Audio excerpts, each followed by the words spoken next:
Now, some of you might remember last year, we made a list of the 20 greatest players in the history of the IPL, and we had a huge sample size to go with, and wow, I just looked at that list again and it is a stunning list. It's a list made up of some fabulous names. From day one in the IPL, we've looked at those and said, wow, what players. And these are the players who set auctions alight, who set our heartbeats going. We thronged the stadiums to look at them, sat in front of our TV screens. They were fantastic players. But time moves on for everybody. And I thought I'd look at 5 IPL greats who may not actually get the IPL registers ringing this year. They've been absolute greats, but will they attract attention this year? Will they go for lower amounts?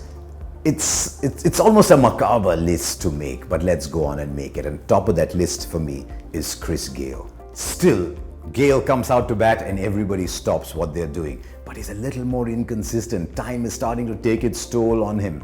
And he's not quite the player that he was. Otherwise, there's no doubt that RCB would have retained Gayle.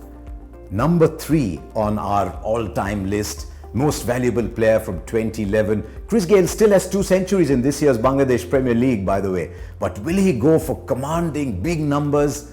I'm not quite sure. Number 2 on my list was the number 1 player in the history of the IPL.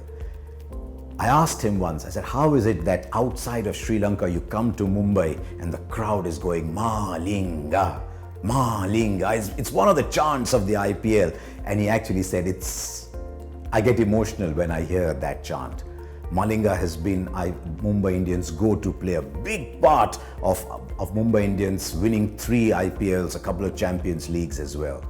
But are they going to break the bank for Lasith Malinga? I'm not sure. But if I was a franchise owner, I'd say, right, if I can use Malinga sparingly, if I can get him to play maybe 7-8 matches, maybe use him as a backup bowler, get him to bowl in the middle overs. Wow, can I get Malinga to do that? If I've got a team of 10 players and I don't mind Malinga being a little slow, I'd still go for Malinga. I don't think I'd break the bank for Malinga, but I'm sure there'll be takers for Malinga as well. So Gayle and Malinga on top of that list. Number 13 on the all-time IPL list, the player of the tournament at 2 separate IPLs, Shane Watson. His bowling has dropped off a little bit, batting not quite as consistent as it was. He's still captain of the Sydney Thunder. He still goes and plays those trademark hikes over mid-on and mid-wicket. But would franchises be interested in Shane Watson? He's been a big part of the IPL. He's number 3 on my list of greats who may not quite set the auction ablaze. Number 4 on my list is another favorite of mine. You think of Mumbai Indians, you think of Tendulkar, you think of Malinga, you think of Pollard, you think of Rohit Sharma, but you also think of Harbhajan Singh. Only 2 players went through the entire 10 years of the IPL playing for the same franchise. And I'm sure you look at Harbhajan's chest, there's a Mumbai Indians logo on it. But will they go for him?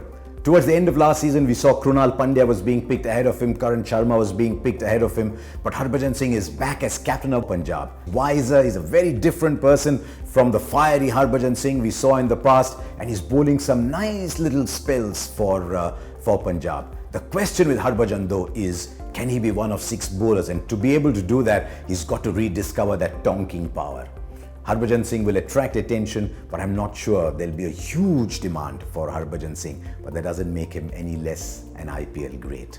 Number 9 on the IPL list, and gee, what a crowd puller. When he first attracted attention in Shane Warne's Rajasthan Royals list, you just waited for Yusuf Pathan to come on. That century against Mumbai Indians is part of IPL folklore. But what is Yusuf Pathan up to? He's had that failed drug test. It's not come in the way of him playing the IPL, but I've not seen him in the early part of the T20 zonal tournament. I thought Kolkata Knight Riders looked after him really well, even though his bowling had dipped. He'd only bowl an over or 2 there, but he'd play 1 or 2 game-changing innings, and that's been the story of the last couple of IPLs. Will Yusuf Pathan be the big player to watch out for? I don't think he'll go unsold, but I think we're seeing the fag end, the tail end of a magnificent IPL career from Yusuf Pathan. Right, those are my 5 wow players in the history of the IPL who I think might just be coming to the end.